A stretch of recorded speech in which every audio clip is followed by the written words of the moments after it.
Hello friends, स्वागत है आप सभी का आपके अपने YouTube channel SV study circle पे। बहुत बहुत स्वागत है। हम लोग कल पढ़े थे कि सेंटेंस में नाउन प्रोनाउन कैसे पहचाने, एडजेक्टिव वगैरह कैसे पहचाने। आज हम लोग समझेंगे कि सेंटेंस में कैसे समझेंगे वो कौन सा सेंटेंस है, interrogative sentence, optative sentence, exclamative sentence या इंपरेटिव सेंटेंस। हम लोग कैसे समझेंगे वो कौन सा सेंटेंस है। तो आइए हम लोग समझते हैं सेंटेंस कैसे पहचानेंगे कौन सा सेंटेंस है। तो पहला है एसेटिव सेंटेंस।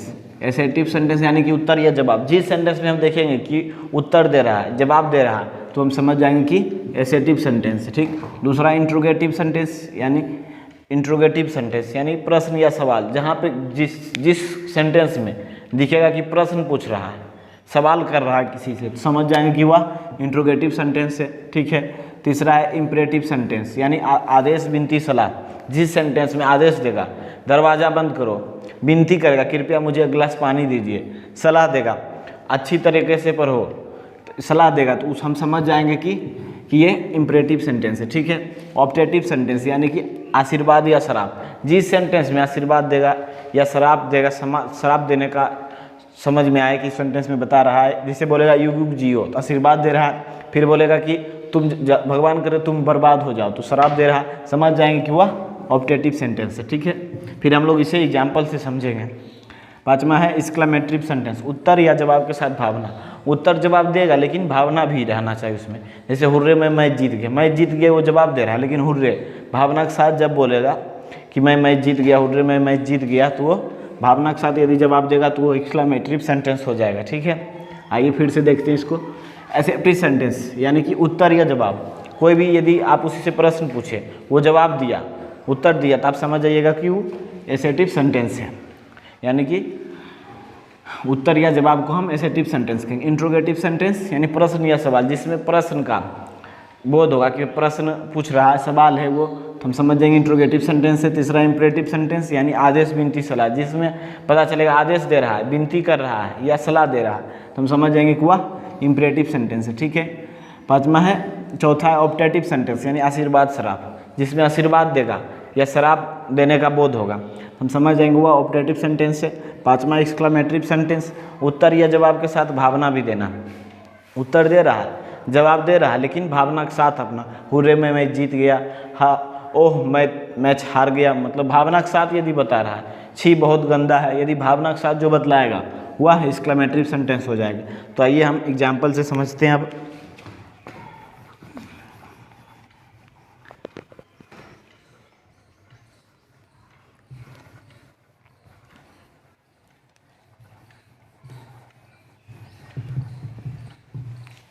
पहला एग्जाम्पल देखिए,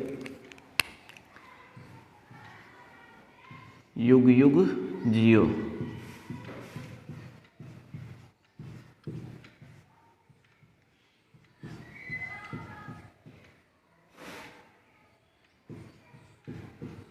युग युग जियो, इसमें क्या समझ में आ रहा है? युग युग जियो मतलब कि यहाँ पे बता रहा है कि तुम युग युग जियो, आशीर्वाद उसको दे रहा है, किसी व्यक्ति को आशीर्वाद दे रहा है कि तुम युग युग जियो, तो इसमें हमको क्या पता चला कि ये ऑप्टेटिव सेंटेंस है। ठीक है। ये ऑप्टेटिव सेंटेंस हो गया। जिसमें आशीर्वाद या शराब का बोध होगा तो समझ जाइएगा कि ऑप्टेटिव सेंटेंस है, ऑप्टेटिव सेंटेंस है। ठीक है। दूसरा देखिए, लड़के दौड़ते हैं,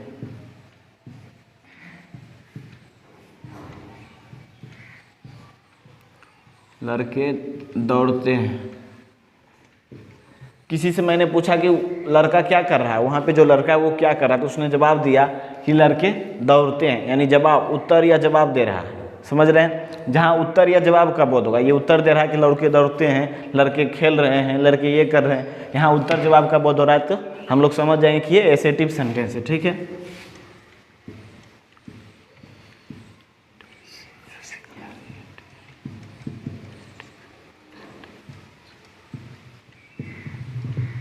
ठीक है, हम लोग समझ जाएंगे कि यह एसेटिव सेंटेंस है, एसेटिव सेंटेंस है। ठीक है। अब तीसरा एग्जाम्पल देखते हैं।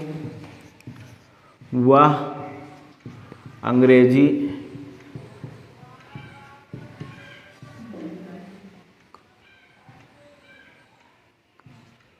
अंग्रेजी नहीं जानती है, वह अंग्रेजी नहीं जानती। कोई जवाब दे रहा है कि वह अंग्रेजी नहीं जानती है, तो ये भी हो गया एसेटिव सेंटेंस हो गया। वह अंग्रेजी नहीं जानती, वह हिंदी नहीं जानती है, वह सब क्या हो जाएगा, एसेटिव सेंटेंस हो जाएगा। माने उत्तर या जवाब जहाँ बोध होगा तो वो एसेटिव सेंटेंस हो जाएगा। ठीक है,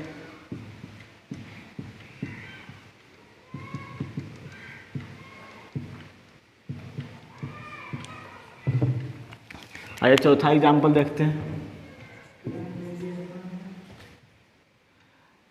चौथा एग्जाम्पल,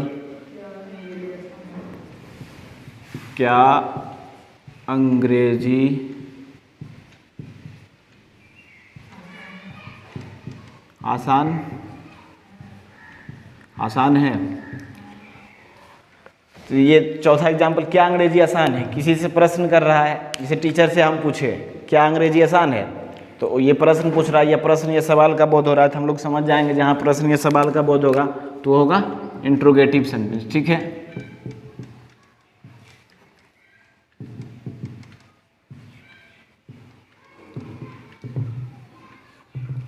पांचवा एग्जाम्पल आइए देखते हैं।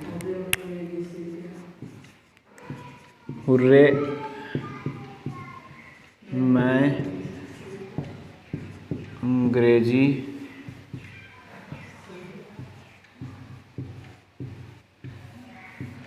सीख गया। देखिए इसमें क्या पता चल रहा है, ये इंट्रोगेटिव है। इंट्रोगेटिव में ऐसा क्वेश्चन मार्क दिया रहेगा, तो हम लोग ऐसे भी समझ सकते हैं जिसमें क्वेश्चन मार्क दिया रहेगा वो इंट्रोगेटिव सेंटेंस है। ठीक है, जहाँ प्रश्न या सवाल का बोध होगा तो वो इंट्रोगेटिव हो जाएगा।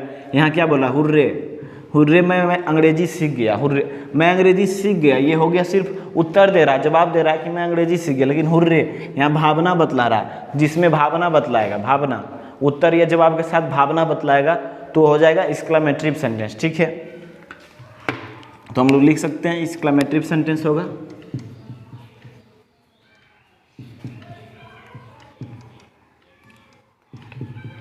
Exclamatory sentence.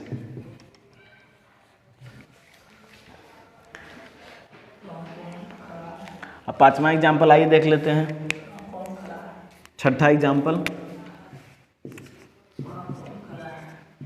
वहाँ कौन खड़ा है।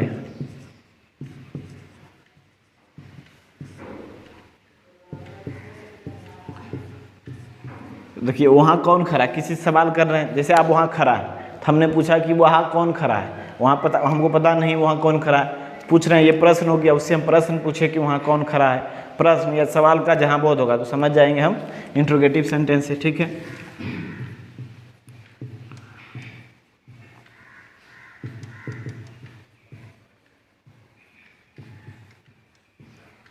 ठीक है, आइए नेक्स्ट एग्जाम्पल देखते हैं।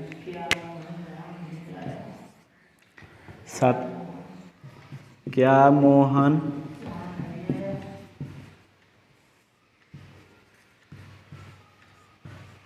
वहाँ नहीं आया।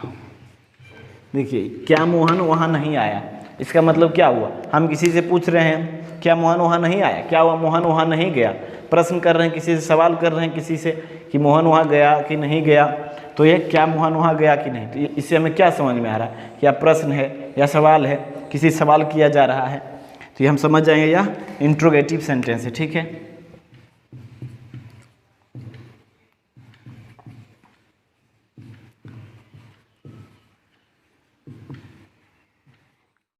नेक्स्ट देखते हैं, दरवाज़ा बंद करो।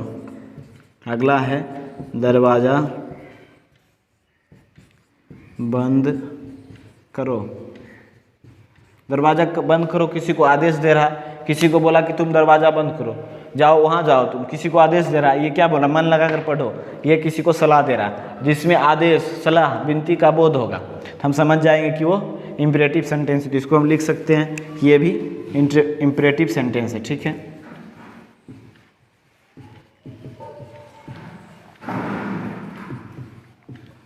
इम्परेटिव सेंटेंस है। फिर अगला देखिए, ओह तुम मुझे मुझे तंग करते हो।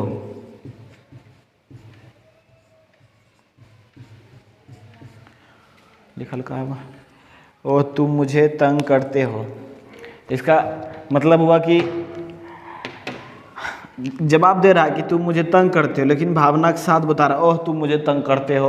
ये भावना जिसमें बतलाएगा, भावना के साथ यदि बतलाता है उत्तर, भावना के साथ उत्तर या जवाब देना, यानी जहाँ भावना पता चलता है, जहाँ जैसे हुर्रे में मैं जीत गया वो जवाब दे रहा है, लेकिन भावना के साथ यदि देगा समझ, जिसमें भावना के साथ उत्तर या जवाब देना, यानी कि एक्सक्लेमेटरी सेंटेंस, या ओह तुम मुझे तंग मत करो, ये हो जाएगा एक्सक्लेमेटरी सेंटेंस।